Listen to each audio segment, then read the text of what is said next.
This is Deepika Singh. आज हम हमारा टॉपिक करेंगे dinghy.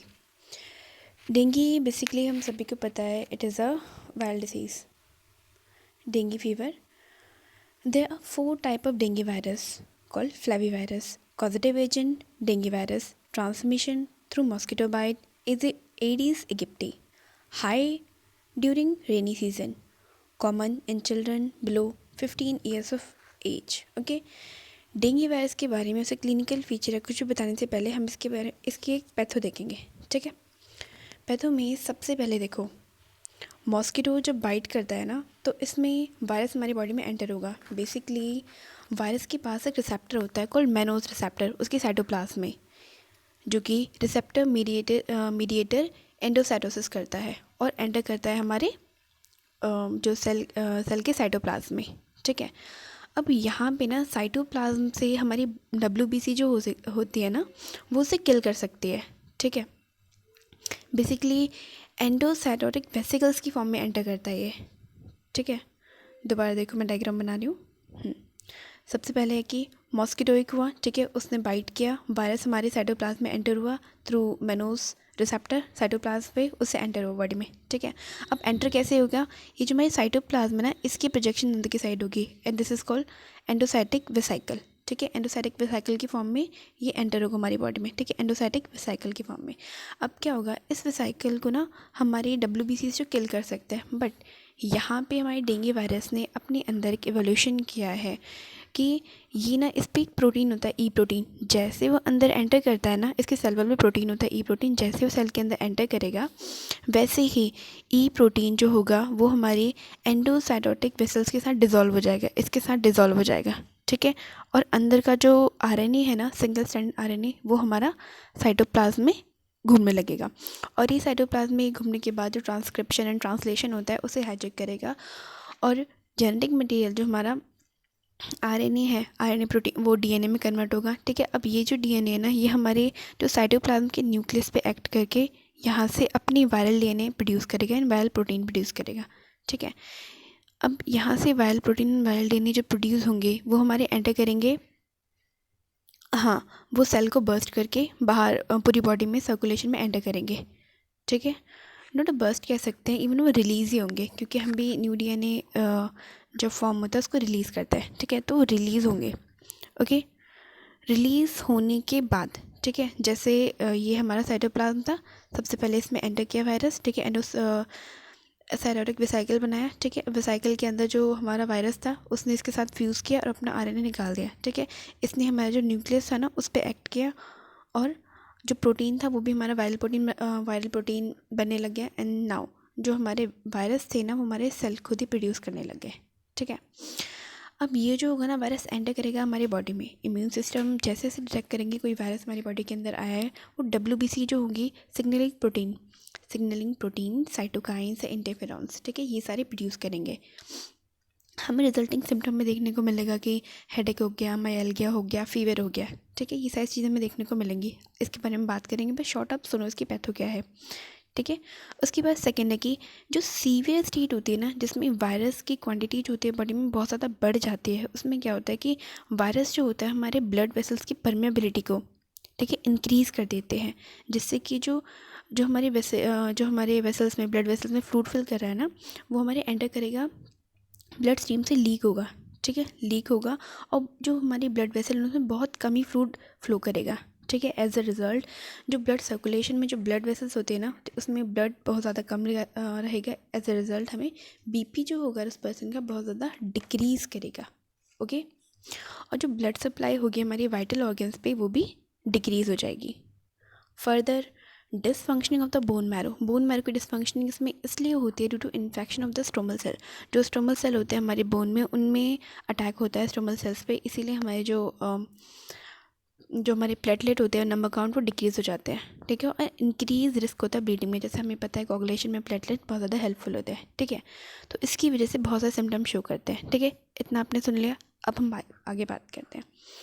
Dengue fever basically 2 form में होता है। सबसे पहला होता है क्लासिकल डेंगू फीवर, जिसे हम डेंगू फीवर बोलते हैं, और ब्रेक बोन फीवर बोलते हैं। ठीक है, इसमें क्या होता है, it is an uncomplicated way. ठीक है, ये क्या है, uncomplicated way is self limited febrile illness affecting muscles and joint. Okay, severe back pain due to myalgia हमें देखने को मिलता है, ठीक है। उसके बाद हम बात करेंगे डेंगी हेमोरेजिक फीवर। इसमें क्या होता है, सीवियर, ये सीवियर है, ठीक है, potentially fatal form of acute febrile illness. इससे पहले हमने बात की थी जो हमारा ब्रेक बोन था और डेंगी क्लासिकल डेंगी फिगर था, उसमें क्या था कि वो सेल्फ लिमिटिंग था और अनकॉम्प्लिकेटेड था। दोनों ही सेल्फ लिमिटिंग है बेसिकली, बट ये अनकॉम्प्लिकेटेड था और फेब्राइल इलनेस, ठीक है। बट इसमें क्या है कि पोटेंशियली फैटल है ये form of acute illness, sudden. Okay, cutaneous and intestinal haemorrhage हमें देखने को मिलेगा। क्यों देखने को मिलेगा, हमें पता है कि क्योंकि प्लेटलेट काउंट जो बहुत ज़्यादा डिक्रीज़ हो गई है, तो ब्लीडिंग का जो रिस्क है बहुत ज़्यादा इंक्रीज़ हो जाएगा। अब हीमो कंसनट्रेशन डिक्रीज़ होगी, ठीक है।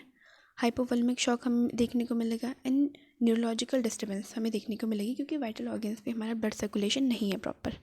Okay, incubation period 4 to 10 days। Diagnosis, incubation period के बाद हम एक और चीज़ के बारे में बात करेंगे, दैट इज़, देखो ये है पैथोलॉजिकल चेंजेस क्या आते हैं। पैथोलॉजिकल चेंज में सबसे पहले फोकल हेमरेज, मतलब ब्लीडिंग इनसाइड द ब्रेन, ठीक है। फोकल हेमरेज एंड कंजेशन हमें देखने को मिलेगा। इंक्रीज वेस्कुलर परमेबिलिटी, ऐसा हमें पता है क्यों हो रहा है, ठीक है, इसकी वजह से हमें एडेमा देखने को मिलेगा, ठीक है। और हाँ, coagulopathy with the thrombocytopenia, coagulopathy में देखने को मिलेगी, थ्रोम्बोसाइटोपिनिया देखने को मिलेगा। इसका कॉज भी हम देख चुके हैं।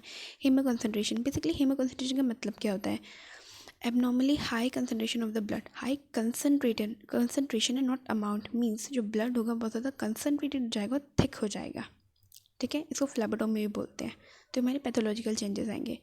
थर्ड हम देखेंगे कि इसमें जो डायग्नोसिस है, ओके, लेबोरेटरी डायग्नोसिस क्या होंगे। तो सबसे पहले क्या है, सीरोलॉजी टेस्ट हो गए फॉर एंटीबॉडी, इम्यूनोफ्लोरेसेंस मेथड होगा and monoclonal antibodies viral detection के लिए, ठीक है। सबसे पहले क्या है, सीरोलॉजिकल टेस्टिंग फॉर एंटीबॉडीज़, ठीक है। Second is immunofluorescence method for the monoclonal antibodies viral detection के लिए, RT-PCR, fluorescence, ELISA, x ray chest जिसमें बायलेटरल प्लूरल इफ्यूजन आपको देखने को मिलेगा।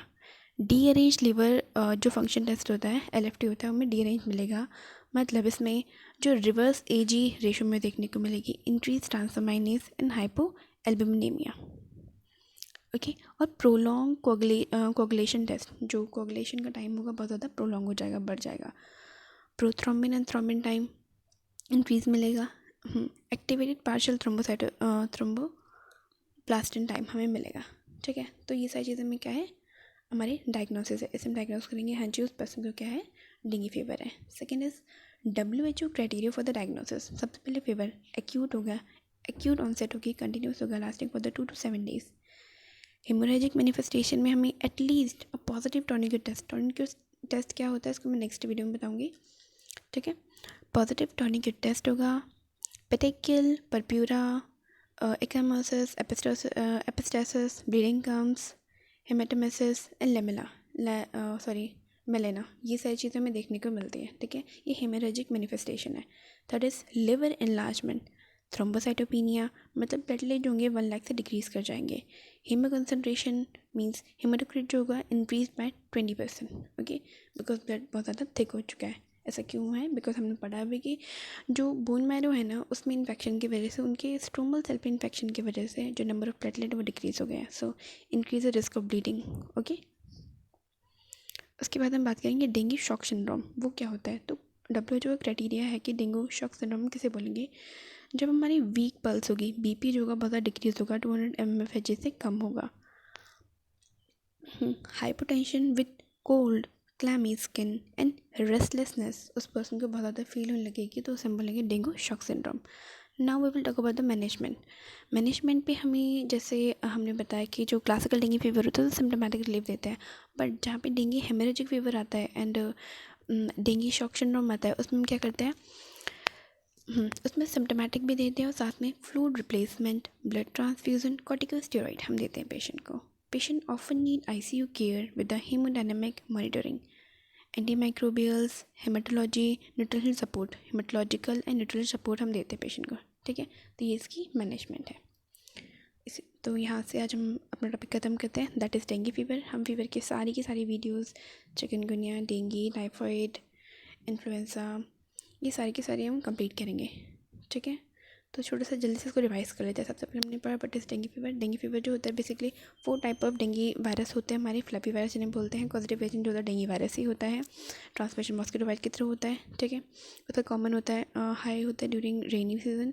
कॉमन होता है in the children under 15 years of age. इसके बाद हम 2 फॉर्म्स देखी, डेंगी फीवर या फिर classical dengue fever, break bone fever हो गया। उसके बाद डेंगी हेमोरेजिक फीवर देख लिया, ठीक है। उसके बाद हमने देखा कि क्लिनिकल प्रेजेंटेशन लास्ट में हमने दे रखे हैं ये पैथोलॉजिकल चेंजेस जो आते हैं उसमें, ठीक है। इसमें हमने देखा कि फोकल हेमोरेजिया इंक्रीज वेस्कुलर परमेबिलिटी है, कोगुलोपैथी विद द थ्रोम्बोसाइटोपेनिया, हेमोकॉन्सेंट्रेशन, ये सारी चीज़ें हमें देखने को मिलती है, ठीक है। उसके बाद हमने बोला कि हाँ, इसका डायग्नोसिस देखा। डायग्नोसिस के बाद हमें WHO क्राइटेरिया ऑफ डायग्नोसिस क्या है। उसके बाद हमने देखा कि इसका डेंगू शॉक सिंड्रोम क्या होता है। बेसिकली कुछ भी नहीं है, इसमें जब वीक पल्स हो जाते हैं, बीपी बहुत ज़्यादा डिक्रीज़ हो जाता है 200 mmHg, मीन्स कि हमारे ब्लड में बिल्कुल बहुत ही कम अमाउंट में जो ब्लड है वो बहुत ज़्यादा थिक हो गया है, ठीक है। और ज़्यादा सारा फ्लूइड जो है पेरीफेरी में मतलब साइड में लीक हो चुका है, तो हमारी बीपी जो का बहुत ज़्यादा लो हो जाएगा। Hypertension with the cold, clammy skin and restlessness, ये सारी चीज़ें हमें देखने को मिलेंगी। हमने मैनेजमेंट देखा, बहुत सिंपल है, ठीक है। और ये सारी चीज़ें आप तभी लिख पाओगे जब आपके दिमाग में बिल्कुल उसकी पैथो क्लियर होगी कि आखिर डेंगू हमारी बॉडी में आके कर क्या रहा है। तो उसको थोड़ी सी दोबारा रिवाइज कर लेते हैं। सबसे पहले मॉस्किटो हमारी बॉडी में आया, ठीक है। वायरस के पास ना हमारे पास साइटोप्लाज्मिक मेनोज रिसेप्टर होता है, तो वायरस जो होता है उससे हमारा अटैच होता है, उसके थ्रू हमारे साइटोप्लाज्म में आता है। अब ऐसा तो नहीं एकदम से तो घुसने देंगे, गेट खुला के चला गया, नहीं। अब क्या होता है, जो हमारी साइटोप्लाज्म होते हैं ना वो एंडोसाइटोटिक वेसिकल बनाते हैं, उसके अंदर वायरस होता है, ठीक है, अंदर चला गया। अब वायरस जो होता है ना यहाँ से WBC उसे किल कर सकती थी, बट वहाँ से क्या हुआ, वायरस ने एक हम अपने अंदर मॉडिफिकेशन की, उसने ई प्रोटीन लाया। जैसे वो अंदर जाएगा, वो ई प्रोटीन है ना वो जो साइटोटिक वेसल के साथ फ्यूज़ हो जाएगा, और वायरस जो जल्दी से अपना जो RNA है वो सिंगल स्ट्रैंड RNA हमारे साइटोप्लाज्म में छोड़ देगा। वो इतना चालू है, वो सिंगल स्ट्रैंड RNA हमारा सीधा हमारा जो सिंगल स्ट्रैंडेड RNA है वो हमारा सीधा हमारे जो DNA एंड प्रोटीन बनाने के मशीनरी है उस पर एक्ट करेगा, ट्रांसक्रिप्शन ट्रांसलेशन, और सीधा जाएगा और हम अटैक करेगा और उसे हाईजैक करेगा, और फिर वहाँ से वो अपने viral DNA and viral protein जो होगा वो बॉडी में सिंथेसाइज करना शुरू कर देगा, ठीक है। उनकी सिंथेसाइज करेगा, पैकेजिंग करेगा, एंटायर बॉडी में भेजना शुरू कर देगा। जैसे एंटायर बॉडी में भेजना शुरू किया उसने, हमारा इम्यून सिस्टम जो होता है एक्टिवेट हो जाएगा, ठीक है। WBC जो होंगे प्रोड्यूस करेंगे जो सिग्नलिंग प्रोटीन होता है, that is cytokine and interferon, ठीक है, वो रिलीज़ करेंगे। जब ये WBC उनकी फाइट होगी ना, तब हमें ये सारे सिम्टम देखने को मिलेंगे। फीवर हो रहा है, बॉडी में रेस्टलेसनेस हो रही है, बैक में बहुत ज़्यादा पेन हो रहा है, ब्रेक बोन फीवर, ठीक है। इसका सिम्टम सारे हमें देखने को मिलेंगे। इट इज़ नॉर्मल, ये जल्दी क्योर हो सकता है आराम से। But when the condition came severe state, जब वायरस जो होगा बहुत ज़्यादा बॉडी में बढ़ जाएगा, उससे क्या होगा, हमारे ब्लड की जो ब्लड वेसल्स उनकी परमेबिलिटी इंक्रीज हो जाएगी। उसमें क्या होगा, जो फ्लूइड होगा फ्रॉम द ब्लड स्ट्रीम जो होगा लीक करेगा, as a result less blood जो होगा सर्कुलेट करेगा इन द ब्लड वेसल्स, और हमारा बीपी जो होगा बहुत ज़्यादा हमें डिक्रीज देखने को मिलेगा, जिससे हमने बोला डेंगू शॉक सिंड्रोम, ठीक है। उसके बाद है कि बीपी भी लो हो जाएगा, और जो हमारे वाइटल ऑर्गन्स पे ब्लड जो होगा सप्लाई बहुत ज़्यादा डिक्रीज़ हो जाएगा। फर्दर डिसफंक्शन में क्या होगा कि इसमें हम डायग्नोस्टिक क्राइटेरिया बोलते हैं कि थ्रोम्बोसाइटोपेनिया वो क्यों हो रहा है। तो उसकी पैथो ये है कि बेसिकली बोन मैरो में जो स्ट्रोमल सेल है उस पर वायरस अटैक करता है, जिसकी वजह से जो प्लेटलेट है उनका जो फॉर्मेशन है वो हैम्पर हो जाता है, जिसकी वजह से नंबर ऑफ प्लेटलेट जो होंगे डिक्रीज़ हो जाएंगी, और इंक्रीज़ हो जाएगा रिस्क ऑफ ब्लीडिंग, ओके। तो यहाँ पे हम ख़त्म करते हैं अपना dengue fever. Thank you so much guys for watching this video. Stay connected for more videos. Thank you.